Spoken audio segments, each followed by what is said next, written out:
Welcome everyone to Alan Hu Foundation Mental Health Lecture Series. I'm Chi-Ching Hu, co-founder of Alan Hu Foundation and host for your webinar. Today, Dr. Wendy Silverman will present Understanding and Managing Problematic Anxiety in Children and Adolescents. We'd like to thank Tri-Valley Nonprofit Alliance and the City of Pleasanton Community Youth Grant for their generous grants to fund this webinar. We'd also like to thank the Mental Health Association for Chinese Communities for providing simultaneous Chinese interpretation. And thank you to Ida Xiao for Chinese interpretation. Alan Hu Foundation's mission is to promote mental health, raise awareness and remove stigma surrounding psychiatric disorders, and support fundamental research for cures. Please consider making a gift to Alan Hu Foundation by using the donation link in the chat box. And thank you for supporting our programs. Today, it is our great honor and privilege to introduce Dr. Wendy Silverman. Dr. Silverman is Alfred A. Messer Professor of Child Psychiatry, Director of the Anxiety and Mood Disorders Program, Child Study Center, Yale University School of Medicine, and Professor of Psychology. Dr. Silverman has served as Principal Investigator of the National Institute of Health Research Grants. She has served as chairperson and member of federal grant review panels, editor and associate editor of major journals in clinical psychology, and past president of the American Psychological Association's Division of Clinical Child and Adolescent Psychology. Dr. Silverman has received an NIMH Mid-Career Research Mentoring Award, continues to help children and families with problematic anxiety, and supervises the next generation of mental health professionals. In this talk, Dr. Silverman will provide an overview of the core clinical features of anxiety and its disorders in children and adolescents, followed by evidence-based insights to help parents, educators, and youth themselves manage problematic youth anxiety. These insights will be coupled with key treatment management questions that remain unanswered and serve as a future research agenda to pave the way toward improving the harmful impact and outcomes associated with problematic anxiety in young people. This webinar is being recorded. The recordings will be available on Alan Hu Foundation website and Alan Hu Foundation YouTube channel in about 1 to 2 weeks. And please subscribe to Alan Hu Foundation YouTube channel. And following the presentation, there will be a Q&A session. Please use the Zoom Q&A function to submit your questions. The presentation is for educational purposes only, and it's not intended for medical diagnosis. If you have any persistent symptoms, please seek professional help. With that, I'm turning to Dr. Silverman. Welcome, Dr. Silverman. Thank you so very much, and thank you all for coming and listening to my presentation. I do want to thank Chiffon and Shi-Ching very much for inviting me and for that nice introduction. And I also want to just thank you most importantly for what you have done in the memory of your son and how important and privileged I feel to be able to be here in the memory of Alan. And I just hope that anything that any of us can do, including tonight's presentation, that can help prevent other stories like Alan will be huge. And it's, what makes me going, and I know it probably makes Chiffon and Chi-Ching going. So I do want to begin this huge thank you. Thank you so much. Yes. And do you hear me okay, or do I need to speak? Yes, I hear you very well. Okay, good. All right, let me know if I'm ever not. So yeah, So this is the title of my presentation, and this is the overview. I'm going to speak about typical and atypical anxiety, because many people don't know when anxiety is a problem. And then I'm going to speak with you about something that I call the A's of anxiety, which will be clear soon.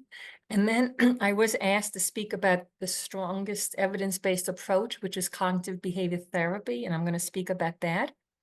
And then there's a lot of misunderstandings about what CBT is. So I'm going to speak about the role of exposure and why exposure is important to CBT.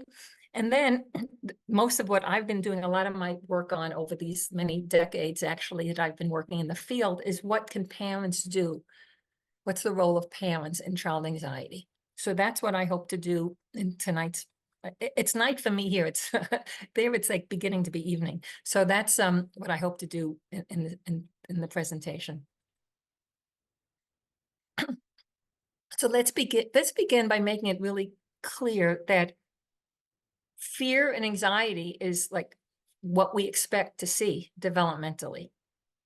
And we're not trying to eliminate and get rid of fear and anxiety. And I'm not going to read what's on the slide for you, but you can see that there are certain common and developmentally appropriate fears in children up through teenagers. And those of you who have children, know what I'm speaking about. So again, I'm just going to look at these, and these are like typical, common, totally appropriate. Okay, and we might even be concerned if we don't see this. So that's not what tonight's presentation is about. We're asking, when is anxiety a problem?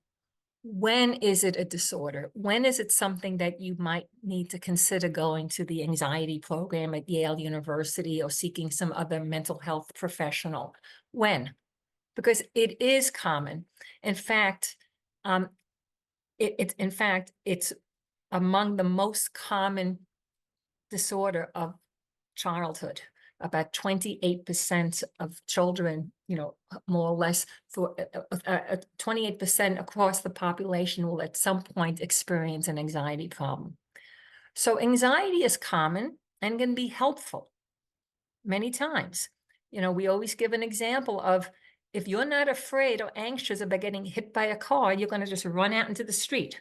Okay, so it keeps us alive. It has a survival element, but it also can cause suffering and interfere with functioning. And that's what we're speaking about, suffering and interfering with functioning. But then the question is, well, how do you know? How do you know if it's causing suffering and interfering with functioning? How does one know that? And something that I developed, some of the things I'm speaking about, I kind of like, over my years. One way that I think about it is an acronym called FISH. And it's frequency, intensity, and how long has it been going on. So if a parent says, help me, my child won't sleep in their own bed. Well, we're not going to say, oh, come on in. You need some help for this.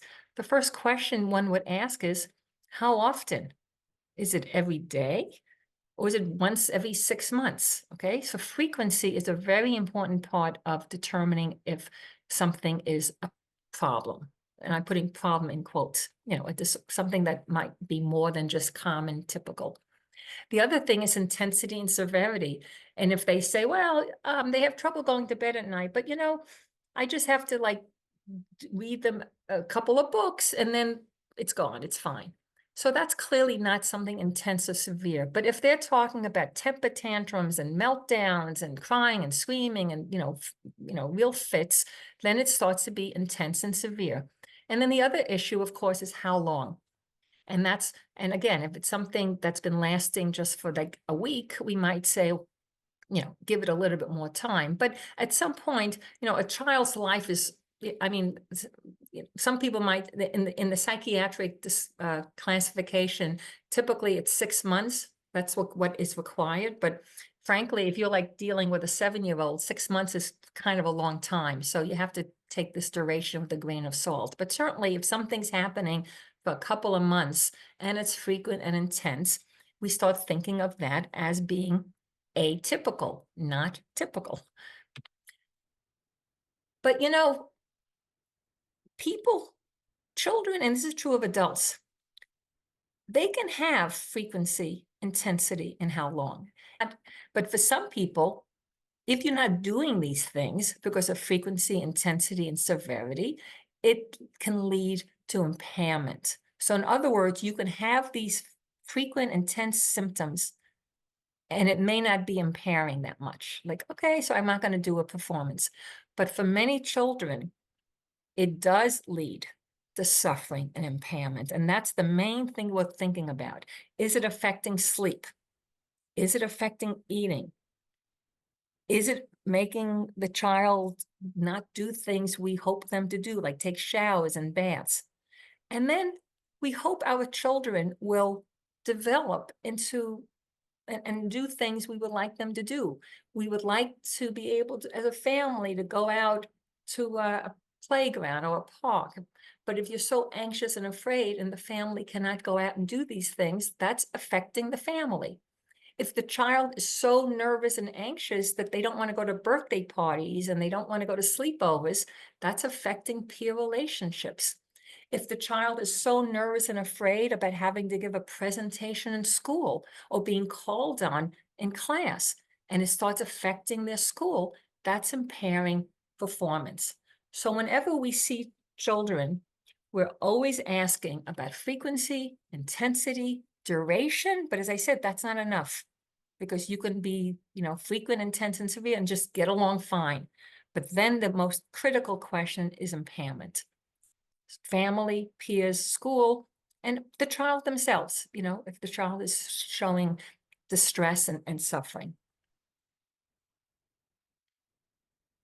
Now, in the mental health community, we have this thing called the Diagnostic Statistical Manual. It's a big book that has all the different disorders. These are the ones that comprise the anxiety disorders. I actually put them in the order that they most often, how they most likely appear developmentally. So for example, the first two that you see, specific phobia and selective mutism, those begin earlier in childhood. Like they can begin as early as 4, 5, 6 of age. Then maybe around 7, 8, you start seeing separation anxiety. And then as you move a little bit older, like more into like late elementary, early middle school, you start seeing social. And then after that is generalized, and then panic and panic attacks and agoraphobia. I am not telling you what each of these are with slides, because number one, I don't have time. And frankly, I do believe that these titles are pretty self-explanatory. A phobia, irrational fear. Selective mutism is just children who, not just, but children who refuse to speak to other people. And that only recently became an anxiety problem. But the other topics, the other ones I think are pretty self-explanatory. The only one that might not be is generalized anxiety, which is, frequent, intense, severe, hard to control worry. Okay, but so these are the ones, these appear in children, they can appear in adolescents, they can appear in adults, but as I said, there is this developmental pattern, which is good to know, because like if you're working with a 7-year-old, it's more likely the child is going to have those that on the specific phobia side. Once you get into like later, early adolescents and teenagers, you're starting to see more of the panic and the panic attack. So that's the categorization according to DSM. And it is the way that when people go to clinics, and if you need insurance, you definitely usually need to get some type of diagnostic workup. There is an instrument, which I guess I should just make a disclosure that I am the author of this, that the way that many people diagnose this is something called the Anxiety Disorders Interview Schedule, which I developed from 30 years ago with the DSM-3, DSM-3R, DSM-4, DSM-5, and it is used all over the world in many clinical trials, and it's been co-authored with Anne-Marie Albano, who's a friend and colleague at Columbia. So there is a diagnostic instrument that many people know about and use. Now, anxiety is also a really important disorder because it's viewed by many as a gateway. Because I told you, these problems, specific, selective, they begin really early, age 5, age 6, separation by 7, 8. And what we know, back to this, what we know is that anxiety problems, disorders, okay, if left untreated, typically do not go away. Okay, I mean, and they fluctuate, but if you ask adults who suffer from anxiety, they often will say to you, oh, I've been this way my whole life. Oh, I don't remember. I've been this way since I'm a kid. And typically what happens is that it's a gateway problem, which means that if you don't get anxiety treated early, and this is why I went into this field. I went into this field because if you can start to treat anxiety early, say separation anxiety, and if you can really help it with that, and you're not going to get rid of a disorder, but you'll see what we do with helping kids manage it or help parents manage it, that can go a long way, because if you don't treat early anxiety, it can often turn into other anxiety. Okay, so separation anxiety can turn into, social, and social then untreated often, I know it's, many times then can turn into depression.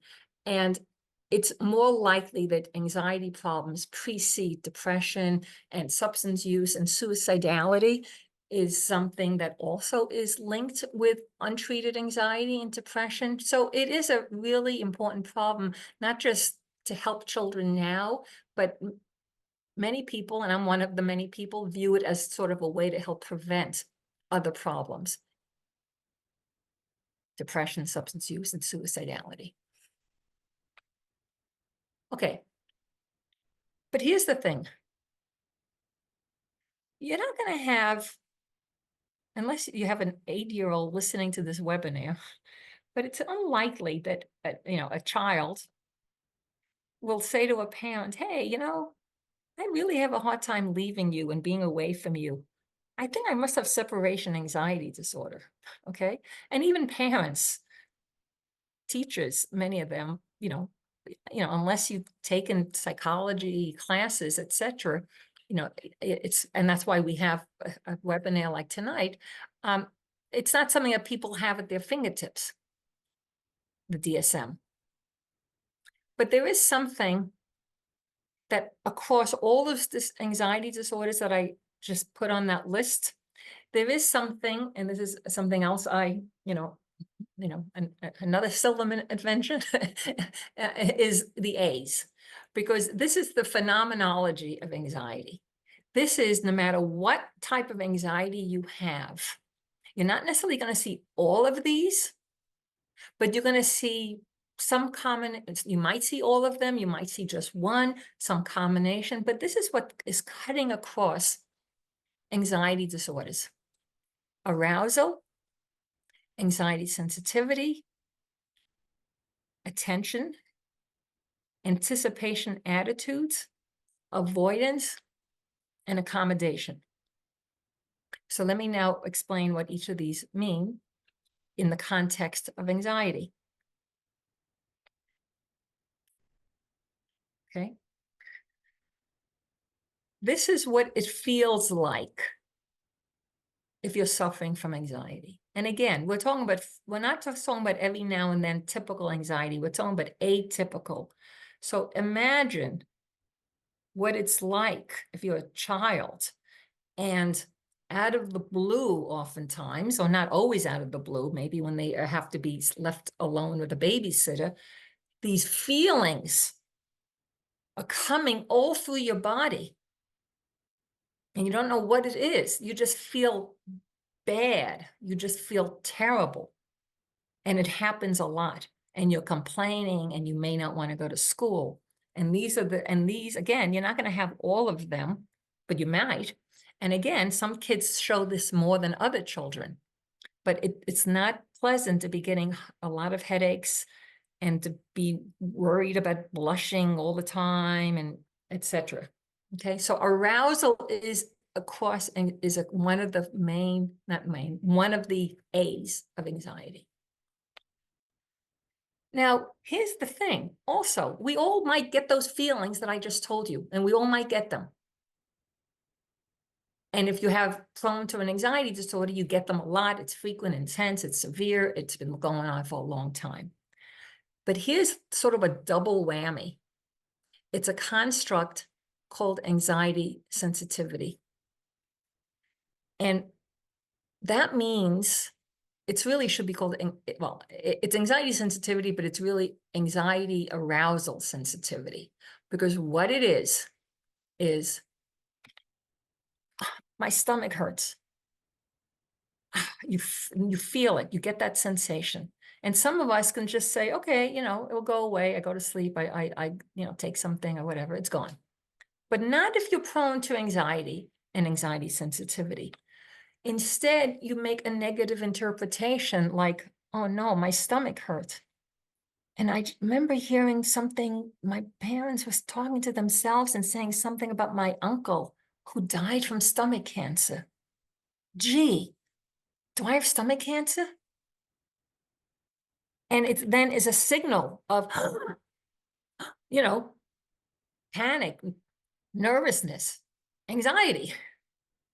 And anxiety sensitivity is a construct.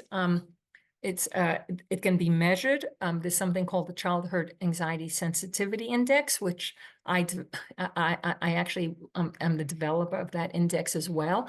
And it is something that is predictive especially of panic disorder, and when it's been followed longitudinally, like that means over time, it also is viewed as a risk factor for anxiety. So this is, again, so you've got the arousal, and then for many children, you got on top of that, the anxiety sensitivity. Okay, but here's something else. We have to pay attention, right? I mean, we have to pay attention to you because we have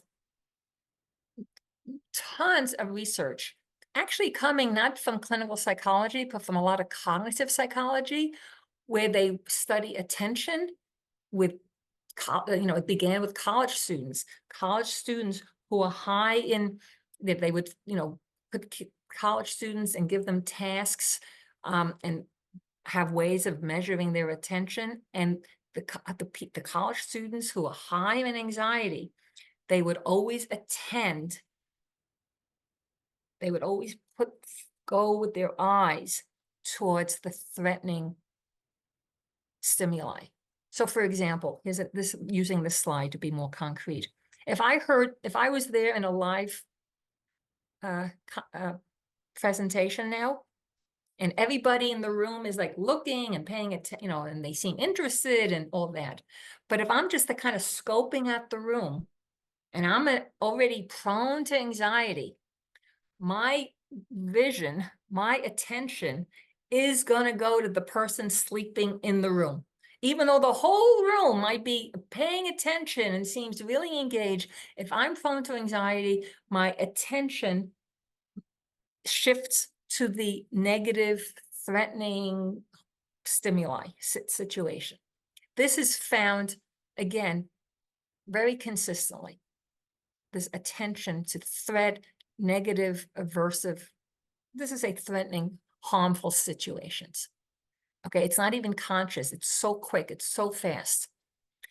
And this is actually really, and I don't have time to speak about this, but this is important and interesting because even though I'm going to speak about cognitive behavior therapy, this, what I just talked about attention, if you think about it, well, if anxious people are prone to looking at threatening situations or for example, if you look at this face, if I'm a child prone to anxiety, I'm going to look at the bottom face, that very angry, threatening face who looks like she's about to strike at me. If that's what my brain is doing, what you can retrain the brain to do is, and I'm not going to get into it because of the time, but this is the basic look of it. You put the child in front of a computer and you train them in different ways to look at the non-threatening face, the face on top. And in fact, I've been involved in a large multi-site study studying attention training. We don't think attention training alone will work, and we're not really interested in studying it alone. we're more interested in trying to confirm if it works, but more importantly, how does it work? And so, we've got collaborators who are expert in EEG, measuring the electrical, facets of our brain, and we're doing eye tracking. But again, it's just another facet of anxiety that people don't think about, which is attention and the idea of reorienting our attention. And again, it's a thing about anxiety sensitivity. You have to attend to your feelings in your body, right? Those sensations. So that it also fits with that. Like some people may have that stomach thing, but they'll skip it. But if you have anxiety sensitivity, you are attending to that. So you see how everything is kind of like building on each other to understand anxiety. Okay, another important part of anxiety, is cognitions, but, cognitions doesn't start with the A. So I've changed it to anticipation and attitudes. Now, a lot of people, they think about all the different things that kids are saying, or, and again, this is true of adults, but this is about children and teenagers, and they think about all the things that they're saying. And they say lots of things, like, if you have an anxious child, it's hard to keep track of all the things that they're saying every day. And so, trying to write it all down is really hard.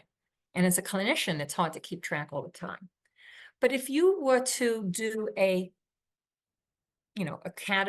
careful systematic classification, or people call it factor analysis, if you were to really try to get at the core themes of children's anticipation attitudes, almost always it turns out to be overestimating threat, underestimating control and coping, difficulty tolerating uncertainty, and an increased sense of responsibility. Okay, and we can go back to anxiety sensitivity, but it's true of anything. So we're not going to we'll do another example. It could be, you have to give a presentation. If you're a child, you have to give a presentation in class. Okay, something that kids have to do all the time. But if you overestimate threat, you're going to be thinking, and these are thought bubbles, you're going to be thinking, I'm going to mess it up. I'm going to forget my lines. And I'm sorry. I know. Forget that. That's not. That's that's something else. The kids are going to laugh at me. They're going to make fun of me. Everyone's going to think I'm a fool. I'm going to fail my class because of this. I may never get to college because of this. So they overestimate the situation and what might happen. If a dog is going to give me rabies, they're going to bite me, they're going to give me rabies, I can die from the rabies. Okay, overestimation of threat. And then imagine this, that you don't just have overestimation of threat, but what's compounding this, you overestimate it, and you also underestimate your ability to control and handle it. So if the kids make fun of me, I'm never going to be able to handle it. I might just break down and faint. I might just just pass out. I'm not going to be able to handle it. I cannot handle this idea that kids might laugh at me. So again, overestimate threat, underestimate control and coping. And then the other thing that people with anxiety suffer from, I shouldn't say suffer, but that they do more frequently, intensely, and severely, is they have trouble tolerating uncertainty. Okay. And, they just can't deal with ambiguity. Like, what if they laugh at me? What if they don't laugh at me? And then also if things don't go right, they tend to blame themselves. Like they think, oh, well, it's my fault. I must have given a bad presentation. So these are very common themes that you see with children who suffer from anxiety problems. Okay, another A. And then this is the core A, right here. It's one thing to do everything else, but it's another thing if, because of all those things, separation anxiety, social anxiety, phobias, you stay away. That is the core clinical feature of children with anxiety and adults. They stay away. They stay away. Avoidance. They're not going to allow their parents to be away from them with a babysitter. They're not going to go to school if they have to give a presentation. Now, here's the thing, and this goes on for many times, for years and years. And the question many people ask is, why would people keep staying away from things? Why? What keeps that going? And the answer is a concept called negative reinforcement. But what it basically, which we're going to talk about more when we talk about parents, but negative reinforcement is really, people, it's not punishment. All that negative reinforcement means is that if I stay away from a dog, if I stay away from giving a presentation in school, I feel good. I mean, if I had to face a dog, I'd feel terrible. If I had to give a presentation in school, I might, have a heart attack. So I stay away. It's the same reason why we take aspirin. I feel bad, I have a headache. I take the aspirin, it relieves the headache. What do I do the next time I have it? I keep taking it. So relief is rewarding. And this is the concept of negative reinforcement. And this is a core reason why children and anxiety is hard to treat, because if you have a pattern of years and years and years of not facing your fears and staying away, you're just going to keep on staying away, because it's true. I mean, I've worked with a lot of kids who have trouble going to school. The best way to work with a child who has trouble going to school is work with a 4-year-old. Once you start working with a 14-year-old and they've been showing this for all these years, it gets more and more difficult because they've gotten into such a pattern. And then there's the parent role, which we'll talk about in a few minutes. Okay, now the other A is accommodation. And we're going to talk again more about this. But accommodation is another A. And my colleague at Yale, Ellie Leibowitz, has really pioneered this study of accommodation, with how we work with the parents. But accommodation is basically accommodating, which means, okay, my child is, having a hard time with this. I can't take my child. I really am upset that my child is so upset. So I'm going to help reduce my child's anxiety. So I'm going to participate in their anxiety. Like, I'm going to answer their questions. And I'm going to sleep near my child, and I'm going to perform checks, and I'm going to modify my work schedule. I remember a parent who, would leave work all the time and would drive way, way out of their way to avoid driving through the Miami, to avoid passing the airport, because the child had just an extreme anxiety about passing the airport. So accommodation is also a very common A. And we have a scale called the family accommodation scale. We've given it all over the countries all over the world, and it's actually pretty ubiquitous. And as many as 97% of parents with anxiety, children with anxiety, report some level of accommodation. And I'm going to speak about that a little bit more, but that's another A. And this is just to show that accommodation can be okay, right? I mean, all mammals are accommodating to some extent, but we're talking about frequency, intensity, severity. But it's just so that's just a way that it's instinctual. It's instinctual for us to want to protect and accommodate our children. Okay. So now that I explained the A's, the question is, okay, so what are we going to do about it? And I actually do. And how we're going to deal with it is something called CBT. And and I actually like to call it BCT for the reasons that you see here, because it involves behavior exposures and then correcting anticipation and attitudes. And people think it doesn't involve feelings, but sure, you ask kids, well, how did you feel after you did that exposure? It is the strongest psychological evidence-based treatment, and that's what it involves. So here's a joke I've been showing for over 30 years. I'm still showing it. It's an old joke, but here it is, Professor Gallagher, and you can read it in his controversial technique. So we don't do exposures like that. Exposures tend to be graded and gradual. We don't do something as intense and flooding like this. And depending on the anxiety problem, these might be the types of exposure. It's obvious, dogs, you expose to what the kids are afraid of. Now, many people don't know why we want to do it, but I explained to you, if you keep avoiding, you're going to just keep on avoiding. And so we don't really know exactly why facing your fears works, but let me just explain really, with cartoons, why it probably is effective if you do it correctly and if people stick to it. And that's the rub, but we'll have to save that. So these are the main reasons why it works. And so this is very simple.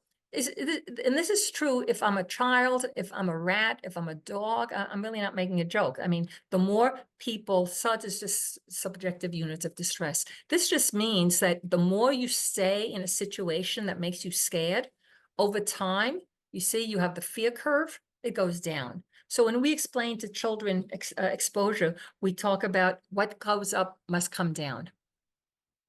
Okay, and that's what happens. It's inevitable. The more you stick with it, but it's hard, but it's going to go down. So one idea about why it works is extinction and habituation. But there's other reasons why it may work. It might work. Self-efficacy means that you feel that you're having a sense of confidence that you can accomplish things. So here's another reason why exposure might work. And by the way, we've done group intervention, CBT, and they work. They work just as well as individual. But here's an example, treating kids who are afraid of the ball. That's very good, Bill. Go ahead, touch the ball. The ball is our friend. So you got the modeling going on and you got the self-efficacy. Very good. You can handle it. That's another reason, especially when you work with a therapist who's doing that with you, or you get the parent to help model it. So this is another reason why facing your fears might be effective. And last is the cognitive restructuring.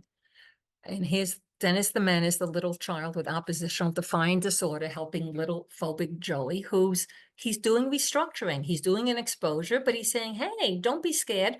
Thunder is just a loud cloud. So it's helping him to restructure his thoughts, his feelings. Don't be scared. And what you thought was going to happen, that you're going to get struck by lightning, didn't happen. So that's the way exposure might also work, in terms of cognitive processes. And, we have a whole way of treating this and working with children with using the STOP acronym, which is what that is. But that's, there are many, many different ways of working with thoughts and feelings during exposures.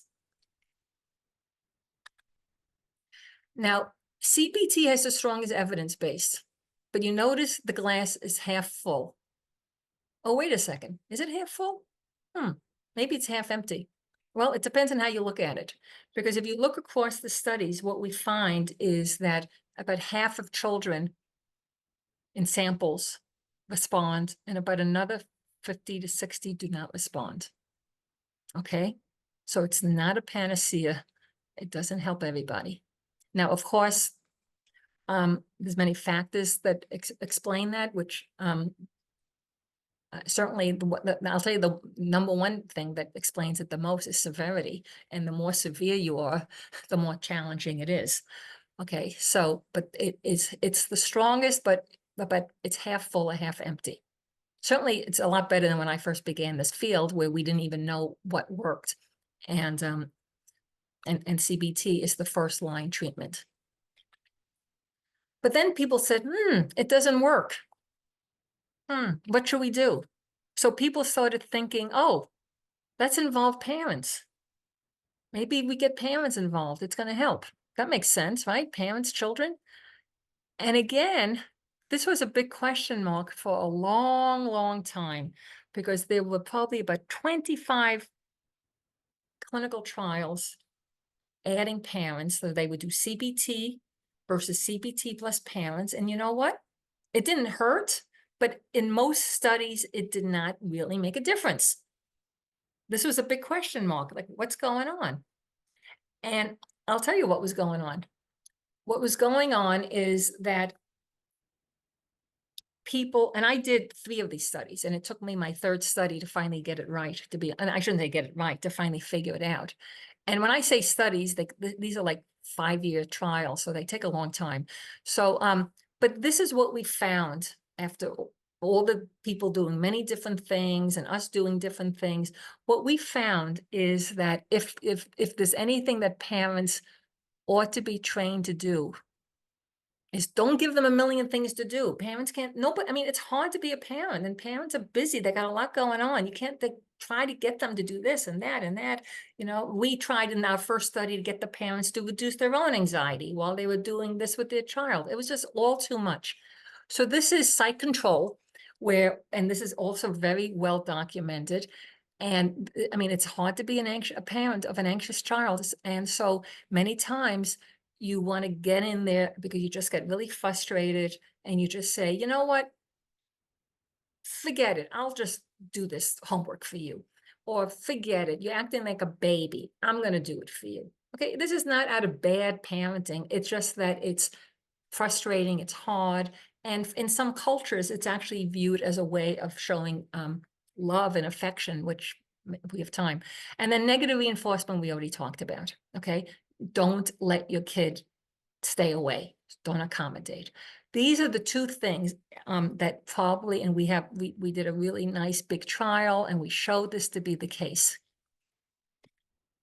And to be a little bit more concrete in our treatment, like this is what we did when we talked to parents. So you can just read that, you know, as some examples, like how we try to reduce parent control, you know. So, and we didn't tell them control. We just said, you know, what are you doing that you're so involved? So these are things that we would do. Oh, I always remind my kid what to do all the time. And we work with the parents, don't remind them, you know, tell my child what to wear. You know, I don't tell them. Okay. It's just reducing the overbearingness and the intrusiveness. Okay. That's one way we did it. And the negative reinforcement is just the avoidance, like don't let the kid sleep in the bed with me. Don't, you know, you could see these things. Okay. So we found that. And so now if I was to say, what do you need to do with parents to add to CBT? Of all the many things, I have another slide. I didn't have to, I had it, then I took it out. I had another slide that showed all the different things that like all these 30 studies had done. And there were like 15, 20 different things that people did. But I would say these are the 2 most important things because they can be reduced. We will effectively reduce them. And more importantly, this is actually really important, and is that we not just found that we could reduce psych control and negative reinforcement, we found that we could reduce it. We also found, though, that if we reduced it, not just that it led to improvement over CBT alone, but we, you know, and it has to do with how the study was designed and the statistics, but we actually showed that it was, in fact, the change in the parent's behavior that was associated with the change or the reduction in child anxiety. That's really important because you can change a lot of things in parents, doesn't mean it's going to affect the child anxiety. Okay, so we found not just that we could reduce it, we found that it enhanced outcomes and that it was associated. It was what we call mediated. It was a mechanism. Okay, and this is just like another kind of summary thing. Like, so what can you do with an anxious child? Support, accept, and validate. Limit negative reinforcement and accommodation and psych control. Prompt the child to use some of the anxiety management strategies like exposure and coping, and encourage. So this is kind of also like in a nutshell, some things that parents can do. So in terms of what just in terms of like, I was really excited about this because it really took, you know, it's about what I've been doing for the last 30 years of my life was doing those trials. And now I'm actually in the middle of, and I was able to get some, fortunately, I was able to get some donor funds to help with this. And so I developed with a startup company a device, a digital intervention that parents are going to get tools of how to reduce site control and negative reinforcement or accommodation. And my hope is to have this available 24/7. And I'm, hoping I can get some funds, besides NIMH, to try to see if this is going to work, because I do think it's kind of like the next generation of improving treatments with digital tools, because for all the many reasons, that are obvious, 24/7, easy, accessible, available, cheaper. So and then I'm cutting to the end, but I just want to say a few more things about the effectiveness of CBT across ethnicities. And this is really terrible. I mean, there's no other way of putting it. The literature is really scant. Before I was at Yale, I was in Miami, Florida International University. Our studies had very high Hispanic Latinos. Our last study, you had 82%. We probably had more Hispanic Latinos than anybody else in the world. I mean, because in Spain, they didn't do this much research. But other than the work we did, there's very little on any other group. In fact, as I was saying to Chiffon and Chi-Ching, this is like you've got whites in you got whites being described, and you might have Latinos, and you might have African American, and don't blame the messenger. And then you have other, and other might then be Asians and Indians and other groups. That's how small the other groups are. So does CBT work with the other groups? Yeah, sure, because exposure works with rats and dogs, but how we deliver it, and in my digital intervention, I'm developing it specifically for Hispanic Latinos, because I think the way parents do things, communicate with their children, you have to consider that factor. And then another thing is, I do understand that the audience is, high in Asians. It's the other point that needs to be made is that, hey, even if you have CBT, in a recent review of 62 studies, it's one thing to have CBT, but that doesn't mean people are going to go to it. And that's why the Alan Hu Foundation is so important, because it's getting the word out that there are things that help, and we do need to reduce the stigma.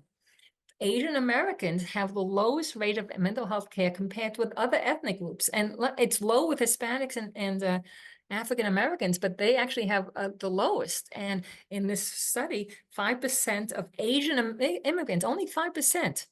And when those born in the U.S. It's higher in those who are born versus those who are born in this country used it more than people who are more newly immigrated. And it's the other reason why don't they go as much? Well, a lot of it has to do with need. They don't report a need. So, and again, and the other thing, and this is very true of the Hispanics and the African Americans. That's why I talk about the somatic symptoms and the anxiety sensitivity, because they're much more likely to go to pediatricians and complain about somatic symptoms than about, anxiety symptoms, the things that we talked about, the other A's of anxiety. And then there are other things that can be used, such as these things, to help. Besides CBT and working with parents, all of these things are part of the toolbox. And often people want to know about medication. So this is my last slide, which is that CBT is usually considered the frontline treatment. But if there is medication to be used, the ones that considered the frontline are the SSRIs. And when is it considered? It's considered if you try CBT and it doesn't work. Because remember I said the more severe, then sometimes it can be helpful. However, the evidence for this compared to CBT isn't there, to be frank.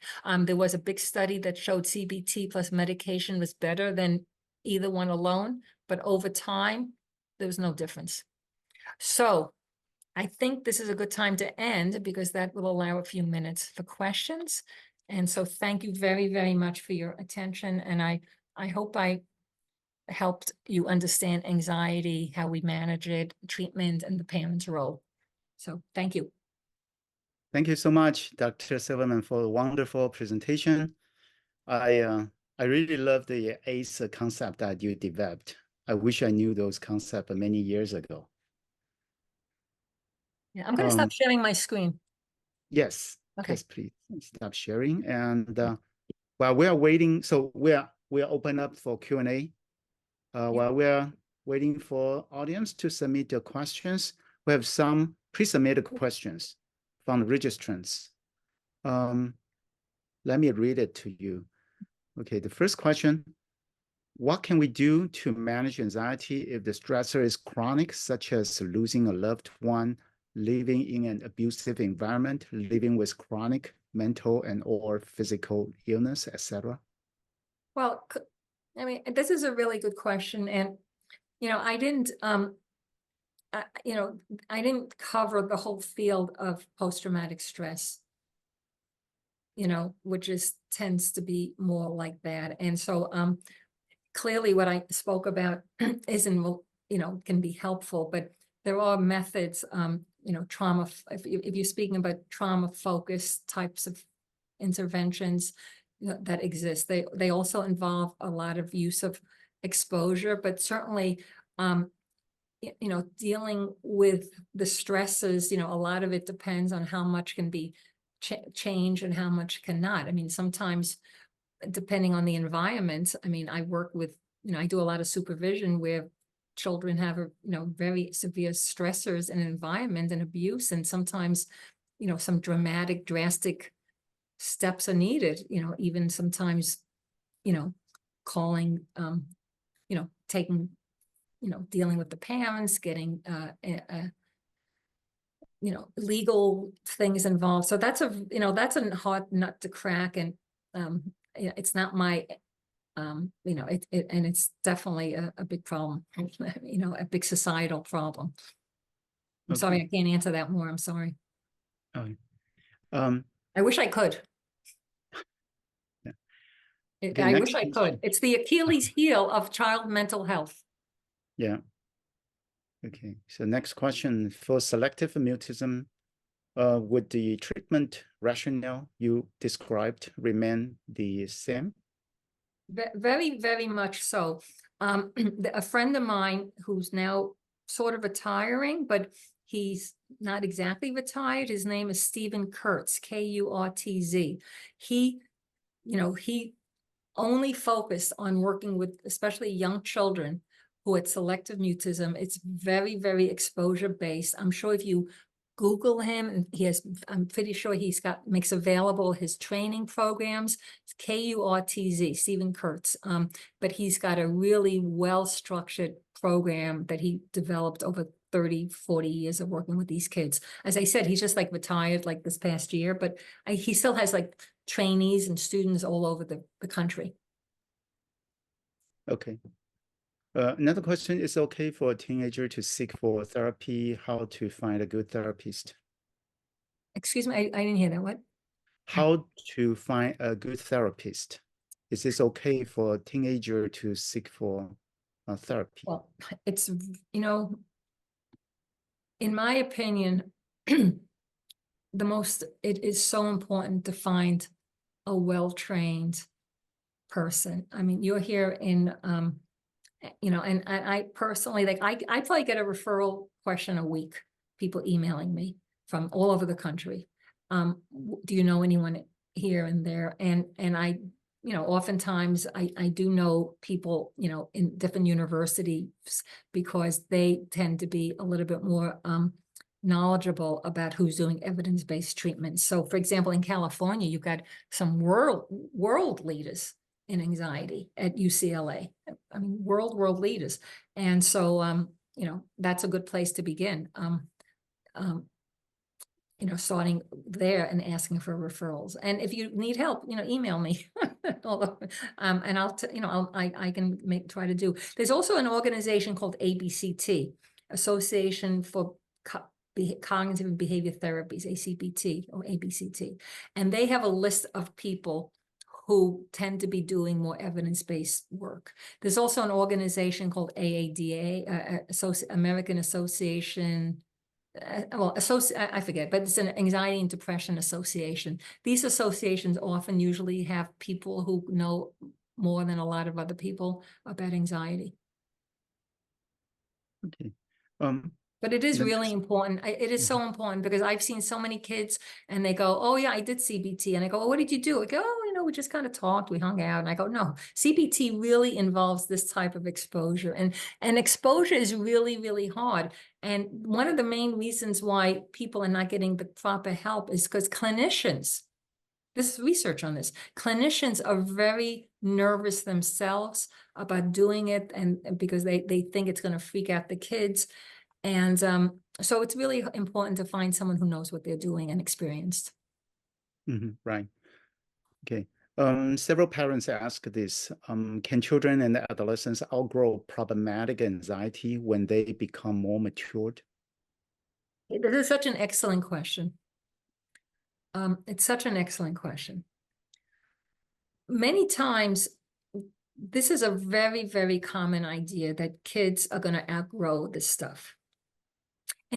It is not going to go away naturally if you keep avoiding. And so to answer that, so the question is it going to go away? It's not going to go away if you keep avoiding, but it's going to go away if, as a parent, a way to prevent the anxiety problem is you got stung by the jellyfish, we're going back to the beach. I mean, you fell off the bike, you're going back on the bike. So I hope that answers the question because it's a really important question. It's a way to prevent anxiety. So does anxiety go away by itself? Not if you let avoidance continue. Okay. Dr. Silverman, we're about time. Can we have maybe two more questions? Sure, It's sure. many questions. Yeah. Okay. Yeah. Okay. This question is, I work in a wellness center at a high school, and we have kids who come several times in a day to take breaks, and then accommodating them more than helping them. Are we accommodating them Oh more than man, helping them? what are you doing? Say it again. I heard you're doing something in the school that's accommodating. What are you doing? They came to the wellness center to take breaks. To take breaks, and they're And so are we definitely doing this around them if we Yes. just accommodating Yes. them more The than answer is helping them? yes. The answer, unfortunately, I'm sorry to tell you, and this is really a weird thing. We actually wrote a paper about this. So because the school, when we talk about parents and they're accommodating, we're saying like that's not like parents learn that they shouldn't do that. It is a thing in the schools that when schools accommodate, inadvertently, they're contributing to the anxiety. So if a child says, okay, you don't have, you can go to the school nurse, you can skip gym, all those accommodations that schools do usually is counterproductive. And we actually documented this. We actually did a paper where we found that the kids who had more accommodations in school had more anxiety. So yeah, and I know we mean well, of course, parents mean well, we all mean well, but it's not a good thing in terms of reducing anxiety. Mm-hmm. Okay. We have so many questions, and we can probably ask one more. Okay. A lot of actually, we've received a lot of thank you messages to you, Dr. Oh, Silverman. thank you. Well, thank you so much. Thank you so much. I wish I could see you all because I love, we were talking before, like I love interacting with people and talking to people. And so, here's my virtual fist to you and hug to you and all that. So thank you all very much. I really appreciate you doing this. Yeah. Thank you for Listen. sharing your knowledge with us today. Oh yeah, well, it's And, as I said at the beginning, if anything could be done, I've been doing this a long time because, we care about the children, don't we? oh yes, absolutely. Yeah. And I also want to thank everyone for joining our webinar. We hope to see you again in the next webinar. Again, the webinar is being recorded. The recording will be available on Alan Hu Foundation website and the Alan Hu Foundation YouTube channel in about 1 to 2 weeks. And please subscribe to Alan Hu Foundation YouTube channel.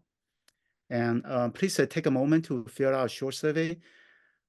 Your input is critical to us to improve our program. I will leave the donation QR code for a few more minutes, and thank you for donating to support our programs. with that, I'm closing the webinar. Okay, Thank you, thank you Dr. all. Silverman. Bye, everybody. Thank you. So long. Thank you again Thanks, everyone. thank you again for the invitation. It was an honor. Oh, it's my pleasure.